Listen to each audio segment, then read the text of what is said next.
Hello everyone and welcome to Ginger Prime. My name is Brian, and if you're a returning subscriber, welcome back, Soul Nation. Today we're going to be doing our WoW controller guide. If you guys have not heard, WoW Shadowlands, especially in pre-patch, has added the ability to support a controller natively. This is without any add-ons. Now I know that there are various add-ons that people have recommended to me in the past to try, so I am doing this completely add-on free.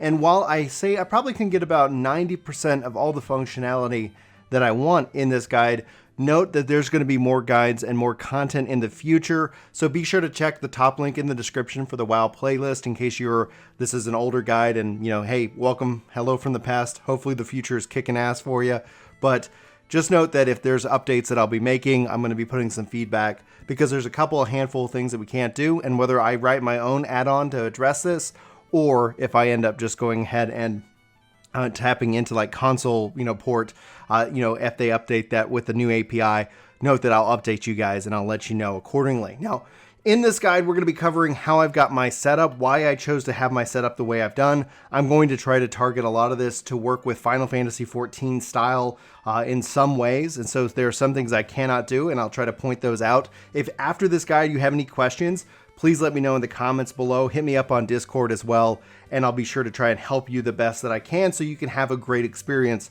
with the controller in WoW. Now, also there's some text commands that you're going to want to have to use. I'll include those in the description of this video, or I'll try to make sure like the top comment that I pin has these commands in them. Sometimes I get, YouTube gets a little weird with comments and code, but overall it should be fairly straightforward to handle.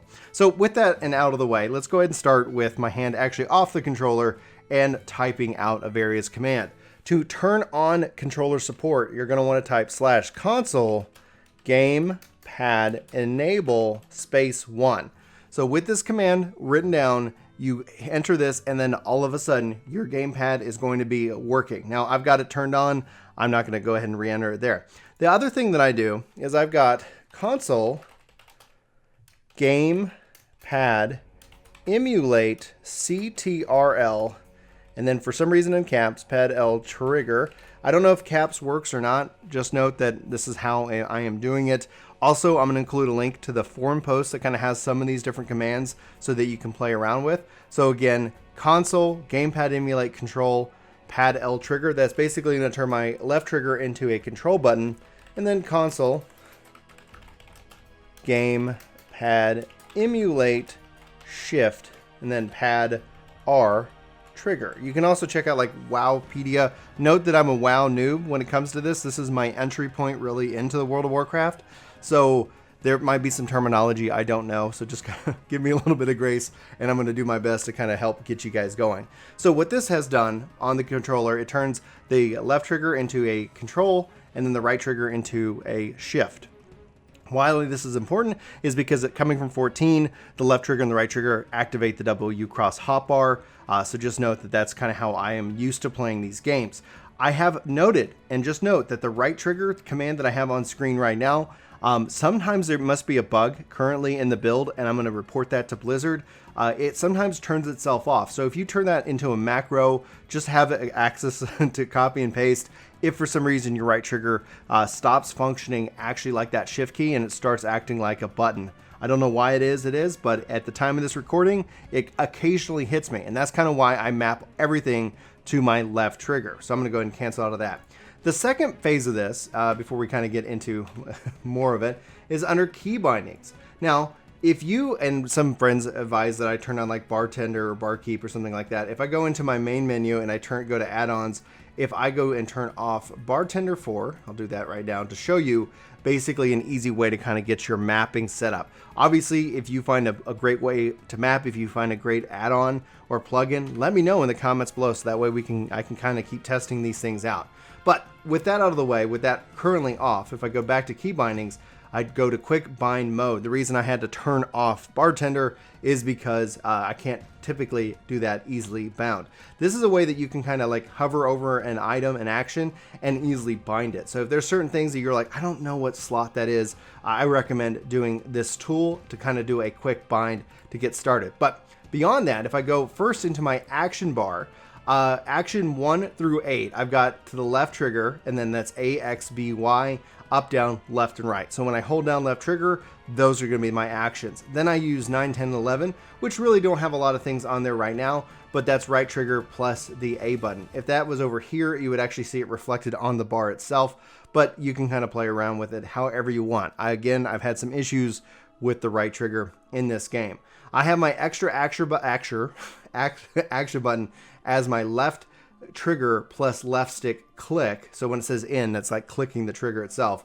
Then I've got my special action buttons as gamepad left, up, and right. So if just show you that on my druid, what that actually looks like. So if I press left, I am now bear form. If I press up, I am now my cat form, and I press right, I am my elk form, or as somebody told me, my travel form. So note that, and then obviously pressing whatever button as again will actually return you back to your moonkin, your druid physical form. So that's kind of how I've got that set up, so I can change forms very easily. All right, back into keybinds. Key bindings.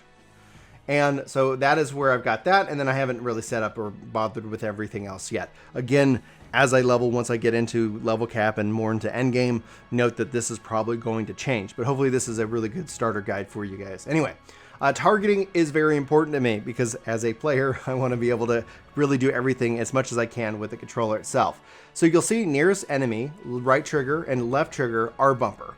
And then previous enemy, left trigger and right trigger held with the bumper. So if you are ever playing within the world of 14, note that I can actually hold down, or if I was actually with enemies, holding it down would allow me to target. Pressing it here, there's nothing to attack, so I won't do that. But if I take off the trigger, you can see friendly, I can target anybody with targeting through, cycling through the different targets here by just pressing the bumpers. So you can kind of see that. I also have it set to interact with X, that's another player. So I can press X and continue to talk with them as well. So just note that we'll cover a little bit more about that just in a second. But I have targeting with enemies, holding down the triggers, and then using the bumpers to cycle target. And then non-enemies, no holding of the triggers. And that will allow me to do that. All right, back into key bindings. You see nearest friend, previous friend, L bumper, and R bumper accordingly. Nothing modifying those. And then as far as it goes, the target last target is really important. That's gamepad down. What this allows me to do is press down, and then I can press X to loot enemies. So I don't have to constantly be putting my hands on the keyboard and mouse. This also allows me to interact with certain characters as well. So interact with target, gamepad X, so that way I can now interact with them. So the two things, it's unfortunate right now that it's a 2-button key press. So you're going to press down whenever you kill an enemy, and then you're going to press X to loot them. Hopefully we can see in some of the feedback that I want to provide is allowing for kind of 1-button press to kind of engage and interact with targets, especially if nothing is selected. And then finally, I do want to point out on the interface panel, I have the toggle game menu as a B click. This is essentially acting as the escape. I have my toggle spellbook as left trigger, right trigger, plus gamepad start. I have my character pane to gamepad start. I've got my where is it? My map, my mini map. I have my M, there we go, as gamepad Y. If you guys, have you ever seen my controller guides for Final Fantasy XIV? Y will actually pull up my main map, and Y obviously closes it. So again, I'm trying to keep things very similar to a degree. Obviously, you're not going to have a one-to-one experience there. Pressing start brings this up, so it's like there's a couple of key shortcuts that I have engaged with that. Since I don't need to do mapping, let me go back and turn on my barkeep because I kind of like my layout with barkeep.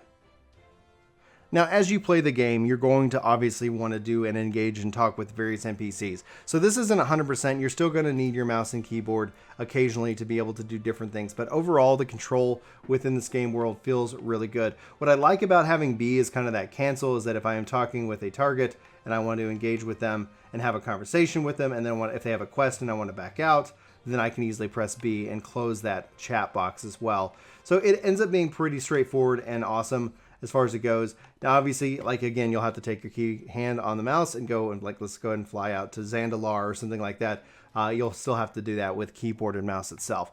Hopefully, some of this has been helpful. Again, I'm going to include a couple of different commands in the description of this video, so that way you can kind of dive in and start playing around and customizing your setup yourself. As I continue to level Druid, as I continue to play the other classes, if it ends up being that I find a very awesome class specific, setup for a controller that feels very comfortable, I will let you know. As the API gets updated, especially if add-ons get updated to take advantage of the new API rather than having like additional software running behind the scenes, I will let you know. There's a lot of customization option, but there's no kind of UI to kind of manage it. So a lot of this is going to be trial and error. Again, like I said, my name's Brian. If you guys have any questions, I'm here to hopefully help you have the best experience with WoW while playing on a controller. But I'm going to wrap up for now. Thank you guys for watching. Hopefully you have a fantastic day. If you feel like I've earned it, hit that like button and hit that subscribe button, and let me know if you do so I can welcome you officially to the Soul Nation in the comments below. I love you guys. I love your faces. Thanks for being here. Hopefully I'll see you in my next video, but until then, take care. This video is sponsored by me, Ginger Prime. Hopefully you'll check out my podcast channel, Ginger Gaming Radio, which we have lots of guests, lots of great conversations, and even more highlights. Links are in the description below. Let me know what you think. Thanks.